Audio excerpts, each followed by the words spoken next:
powerful would you feel if you were sure that you were leaving this year of 2018 absolutely complete? You know, there are certain times in our lives when we want things to be all nice and tidy before we start something new. I think it's just kind of part of our universal nature to want to complete a thing before we start a new thing. And sometimes we don't feel like we can even start a new thing until we've completed the old thing. And if circumstances kind of force us or rush us into, you got to just go ahead and start the new thing, we tend to keep looking over at that old thing or ruminating about it and visiting the unfinished things in our mind, just thinking about them. Even when we're working on the new thing, we still keep going back. And I know I'm not the only one, right? So there were a couple of times in my career, I worked in higher education, and I would be given a new assignment or a new position in the middle of an academic cycle. And I would be asked to let go right in the middle of the process with one group of students. And I'd be asked to kind of reassign them and let them go and start working with a completely new, different group of students in the middle. And I found that quite difficult because I was still constantly asking about my former students. Like, did she get this done? Just worrying about them. And I was actually doing double work because I was working with my new students, but I would be worrying about my old ones, and it was just like doubling hard for me. And I was aware that that was challenging for me. And I would often try to negotiate. Can I just finish, and then I'll start the new thing? And sometimes that was possible, and sometimes it wasn't.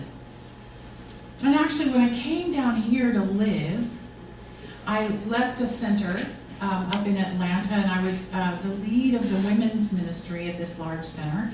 And I had spent the 6 months prior to moving planning the fall women's retreat. And it's a large retreat, and I had spent time working on getting the facilitators ready, working on signing people up to attend the retreat, and I couldn't quite stop thinking about it after I left there. I kept worrying about that one big project that I had left undone. It really bothered me, and I felt pulled by it. And I kept watching on social media, when they would make the announcements, or they would, give a new little detail about it. I would just be watching for that. And finally, in October, that weekend retreat came.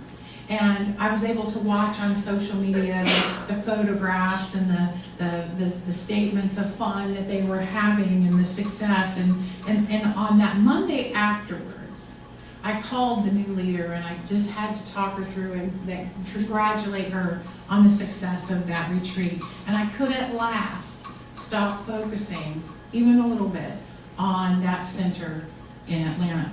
And the interesting thing is that Spirit honored me with that and knew that that was a part of where my heart and mind was, because that retreat was at the end of October, and I started here November 1st. So I was really able to create and work on something new without having that one big thing kind of still dangling.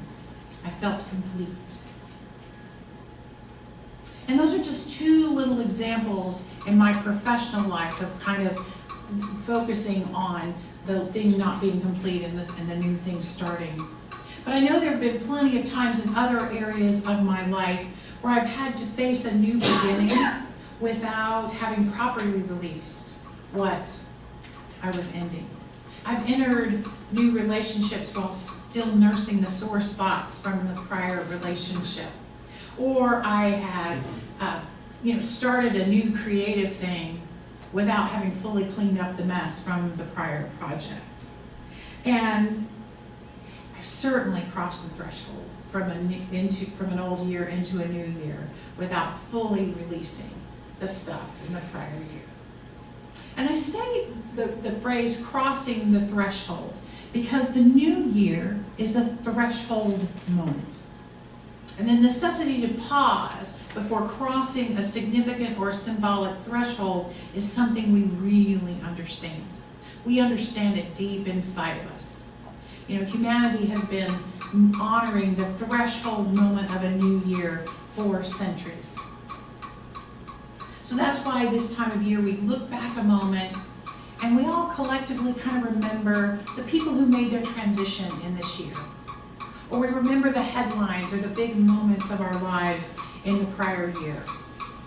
We also pause to set intentions for the year ahead. Sometimes we call those resolutions, sometimes we call them intentions, but it's this moment, this threshold moment that we don't want to kind of pass through too quickly.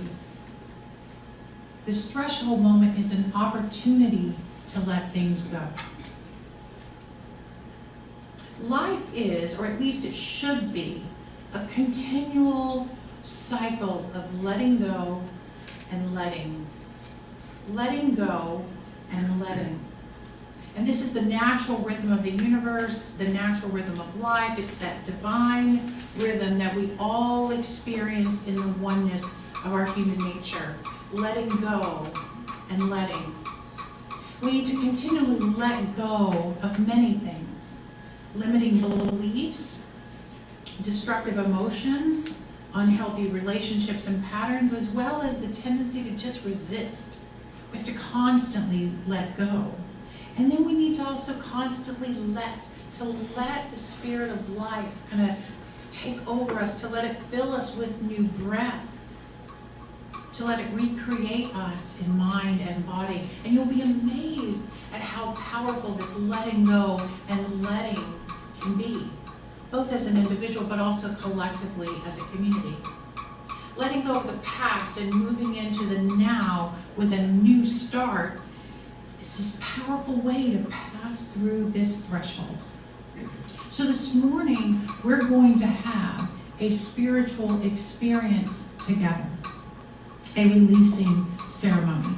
It's simple, but it can be extremely transformative. Especially if there's a need inside or a willingness inside to let go of emotions you no longer need, or willingness to release repetitive suffering over past experiences.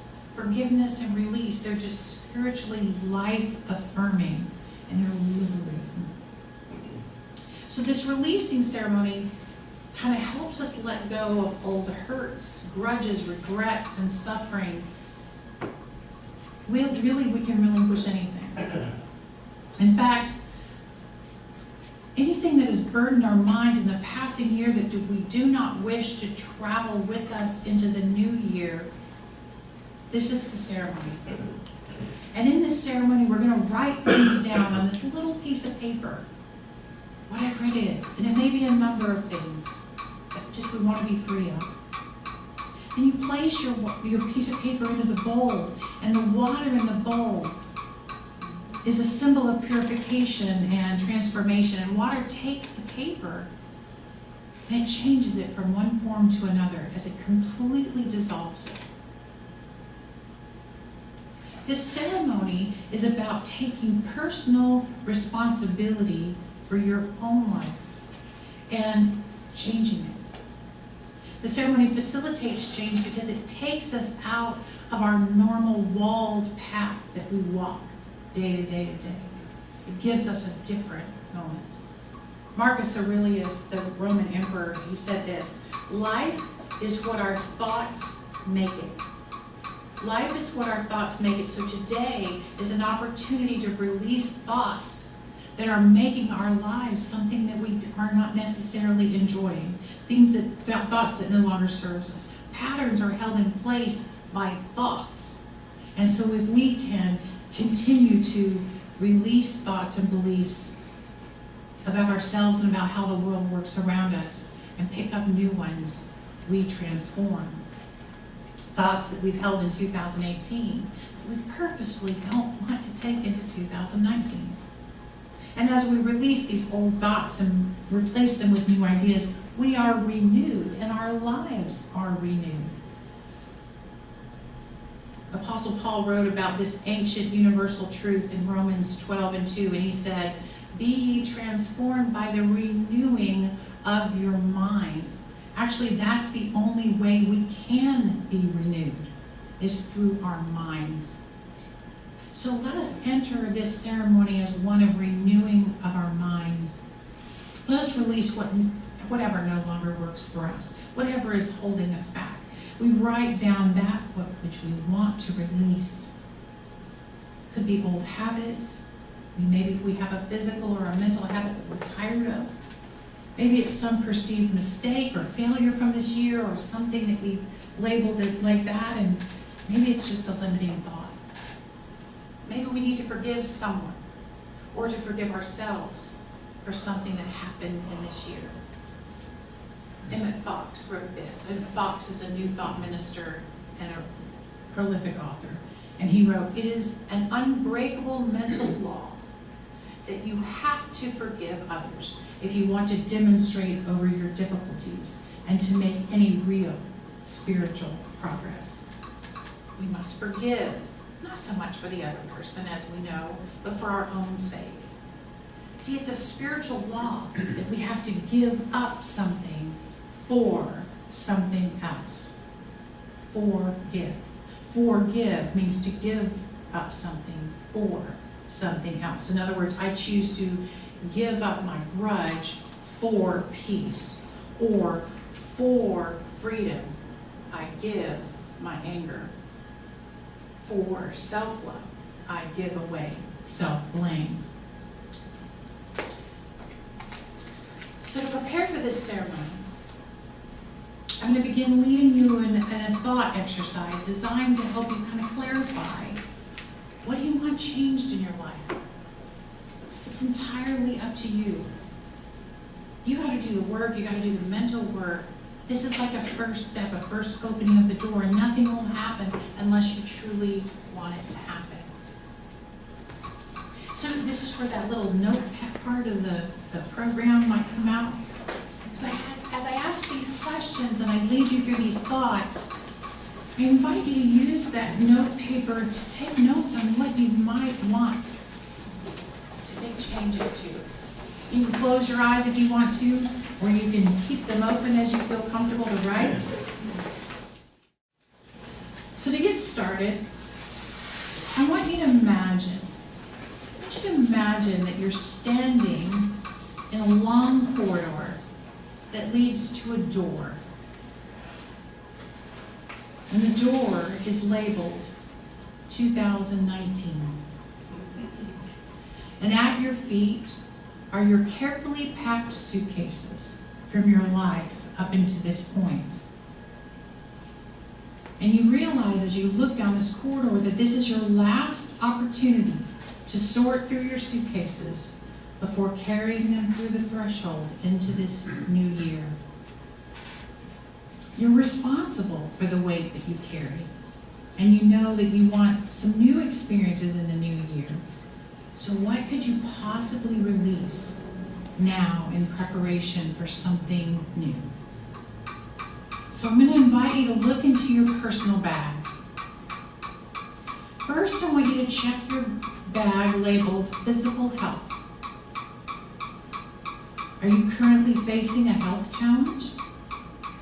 Is there a habit or a pattern that you would like to release in this area of your life? Is there a belief about yourself that limits you? Is there a resistant thought about your body that no longer serves you? Second, check your suitcase labeled emotional health. Is there anything in this bag that triggers you? Is there a triggering situation in your life that doesn't support your emotional stability or freedom? You holding on to something there? Are there thought patterns that keep you stuck in resentment or fatigue that you could release?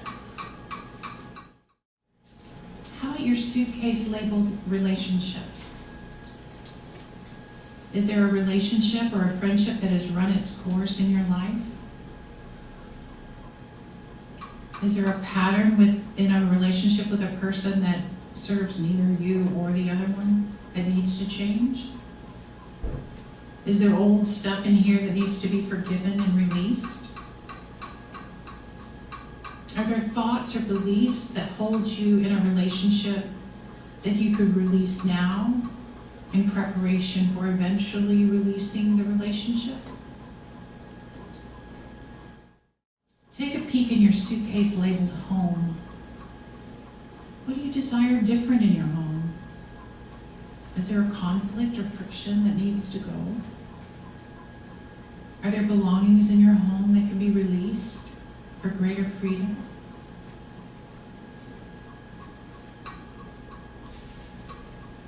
You also have a suitcase called prosperity. Are there worries in this suitcase or thoughts in this one that limit you? Do you have habits that no longer reflect who you know yourself to be?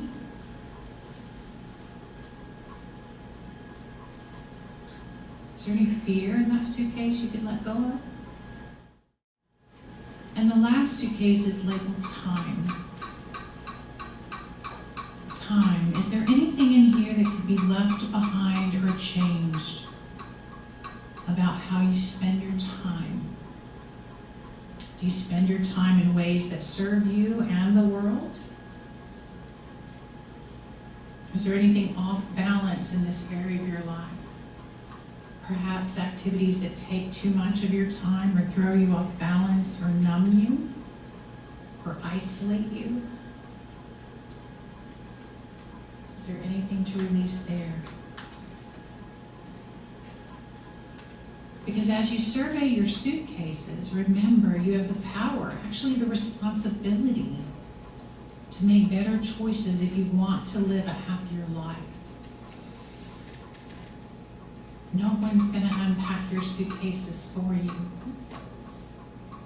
And as the old year runs out, we must move on and live in a new way.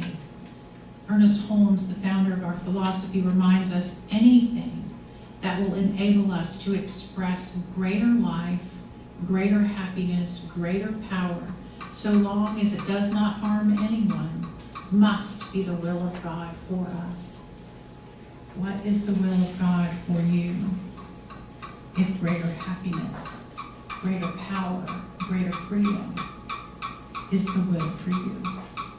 And as we know, each and every circumstance, everything that's in our suitcases, every relationship, every situation is in our lives for a reason, to teach us and help us in some way.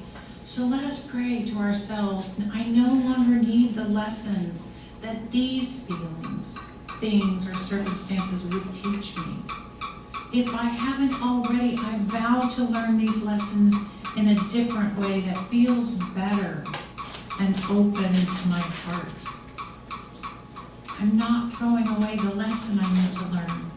I'm releasing the circumstances around the lesson at this time. So let us begin the ceremony. So on this piece of paper, you'll have a brief time to write words that symbolize that which you wish to release and let go of in this threshold moment. So you can look back over your notes and capture these words that will help you release these things that hold you back. You can write a single word, you can write as much as that little piece of paper will hold. And you only need one.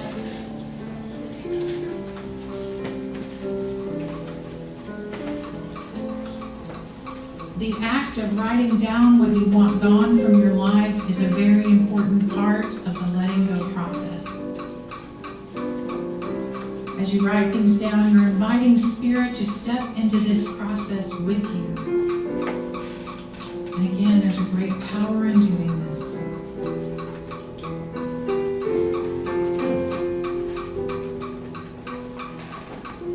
And after you've written down whatever you want to let go and release, just spend a few moments in quiet prayer or meditation by way of personal commitment and surrender. If there's anything holding you back, just become aware of what it is and let that go as well. Healing at any level requires release. It requires letting go and surrendering. And so I'll give you space to write.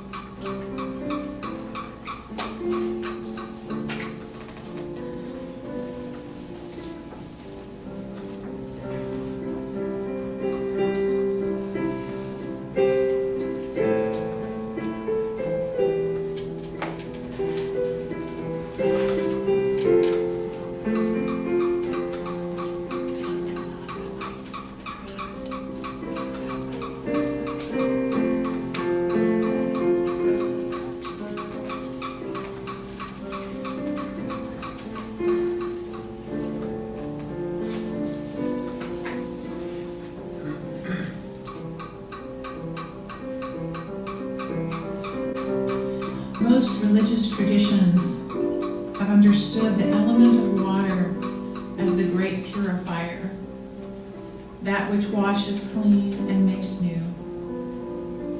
It is the teacher of the mysteries of life, death, and rebirth. All forms of water, springs, streams, rivers, creeks, lakes, pools, ponds, oceans, are compassionate healers, relieving actual and metaphoric thirst. Water in our lives is the power of purification, the healing balm of compassion, and the mystical presence of creativity. The ancient Sufi mystic poet wrote this: "Be a full bucket pulled up the dark way of a well, then lifted out into the light. Stars burn clear all night. Do that yourself, and a spring will rise in the dark with water your deepest thirst is for." And so this bowl of water serves today as our purification pool of water. So as you watch the paper dissolve, take this moment and commit your concern to the nothingness it becomes. Let it go within you. If there's someone you need to forgive, pause and bless that person. Wish him or her well in every phase of their life, because this blessing stirs up positive creative forces in your mind and helps to clear away these negative thoughts that might reside in your subconscious. Just feel that sense of the release. And as you depart the bowl, say to yourself, I am free, I am unlimited. I now move on, and the past is gone forever. And as you return to your seat, just breathe lightness into your heart. And so I open the cleansing and releasing bowl with a reminder from Ernest Holmes. There should not be any sense of hurry or worry about this, just a calm, peaceful sense of reality. Let the law work through you and express itself in this experience. So when you are ready to let go of everything on your paper into this water, feel free to come forward. And once again, there's great power in doing so. I invite you to come forward one at a time, one by one, and place your piece of paper into the cleansing water. The bowl is open for your cleansing release, for your completion. I will meet you there and know with you in consciousness a complete release of whatever is written.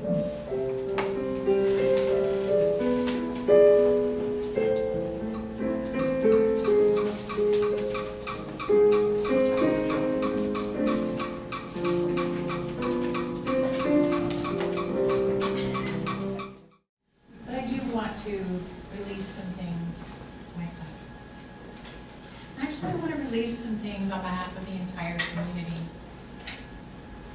The first thing that I've written on this little piece of paper is the name Suncoast. You may or may not know that we are changing our name in the new year. We're changing it to the Center for Spiritual Living, Tampa Bay, to be more clear on our location and to be more easily found online, actually. But I release this word, this old name, and know that any limitations that may have been held under that name are gone. I also release the word uncertainty. I completely understand why many of you who've been here for a very long time have held on to an idea of uncertainty about this ministry. I know that any time the founding minister leaves without much warning, uncertainty can remain in place for a while. But it's time to let that go as we are confident and certain about the future. We are financially so stable, and we are attracting new and dynamic members every week, and that is a beautiful thing. So let's let go of any remaining idea of uncertainty. And then I release the word small, because I know that as we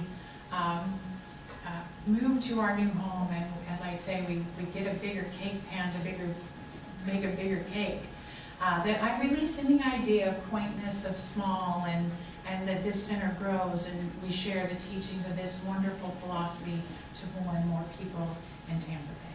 So help me release this on behalf of the community.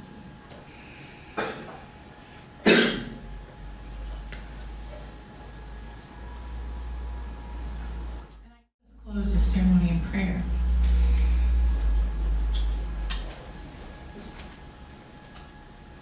In this moment of high consciousness, I know that Spirit infuses this entire intentional moment. I know that everything dissolved in that water is carried away by angels. That every intention to release is met with the power of the law behind it. And I know that as we step forward, from this moment forward, everything in that bowl is gone to the degree that we choose it. I know that Spirit fills that void with pure love, with light, with health, with wholeness, with harmony, with order, with balance and perfection. For any time we set aside a human concern or a human connection to anything less than God itself, God fills that void. I know that as we create on our own behalf, we do so with the Spirit of the universe, the divine intelligence of all behind us. And so I know that today is a new day for each one present in this room. So I release everything, the word that has been spoken and the word that has dissolved. I release. I let go and let God do its thing. And together we say, and so it is. And so it is. And so as the threshold moment continues, we will kind of pause here on the threshold as we pass through the new year until we meet back again next Sunday, where we will do the second part of the ceremony, which is we claim a new theme for ourselves. Next Sunday is the White Stone ceremony, where we will choose a word for ourselves for 2019, and I hope all of you will meet us back to finish walking through this threshold. Thank you. Have a blessed and very warm morning, and so it is. So it is.